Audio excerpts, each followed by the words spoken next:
ಬೆಳಿಗ್ಗೆನೆ ಹೇಳೋದು ಲೇಟ್ ಆಗೋಯ್ತು. ಇಲ್ಲೊಬ್ಬ ಓದಕ್ಕೆ ಕೂತ್ಕೊಂಡ್ಬಿಟ್ಟಿದ್ದಾನೆ, ಓದ್ತಾನೆ ಇದ್ದಾನೆ.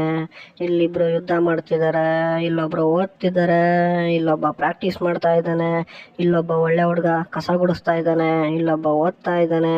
ಮಧ್ಯಾಹ್ನ 2 ಗಂಟೆಗೆ ಅಣ್ಣ ಸ್ಪಾಟ್ ಆದ. ಊಟ ಕೊಡ್ರು, ನೀರು ಕೊಡ್ರು ಅಂತ ನೀರು ಕೊಟ್ಬಿಟ್ಟು ಮಾವು ಮಲ್ಕೊಂಡು, ಮತ್ತೆ ಹಾಲು ಕುಡಿಯೋಕ್ಕೆ ಟೈಮ್ ಆಯಿತು ಅಂತ ಹಾಲು ಕುಡಿಯೋಕೆ ಹೋದವು. ರೂಮೇಟಿಗೆ ಹಾಲು ತೊಗೊಂಬಂದು ಸಂಜೆ 6:30ಗೆ ಬೆಂಗಳೂರಿಂದ ಬಿರಿಯಾನಿ ಬಂದಿತ್ತು. ಜರ್ನಿ ಮಾಡಿಕೊಂಡು ಬಿರಿಯಾನಿನ ಬಿಸಿ ಮಾಡಿ ನಾವು ಕೂಡ ಕಬಾಬ್ನೆಲ್ಲನೂ ತಿಂದು, ಸಂಜು ಶನಿವಾರ ಅಂತ ಬಿರಿಯಾನಿನ ತಿನ್ನಲಿಲ್ಲ.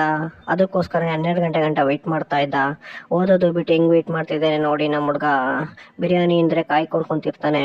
ನೀನೇನು ಇನ್ನೂ ಇಲ್ಲೇ ಇದೆಯಾ? ಹೋಗೋ ರೂಮ್ಗೆ ಮಲ್ಕೊಳ್ಳೋ. ಎಲ್ಲ ಮಲ್ಕೊತಾ ಇದ್ದಾರೆ. ತೇಜು ಸಂಜೆಗೋಸ್ಕರ ವೆಯ್ಟ್ ಮಾಡ್ತಾ ಇದ್ದ. ಓದ್ತಿದ್ದಾರೆ 12 ಗಂಟೆ ಆಗೋಯ್ತು. ಬಂದ, ಬಿರಿಯಾನಿ ಬಿಸಿ ಮಾಡ್ದ.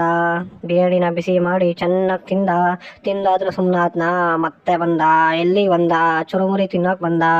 ತಿನ್ಬಿಟ್ಟಾದ್ರೂ ಸುಮ್ಮನೆ ಆದ್ನ. ಗ್ಯಾಪಲ್ಲಿ ಕೈ ಒರೆಸ್ಬಿಟ್ಟು ಹೋಗ್ತಾನೆ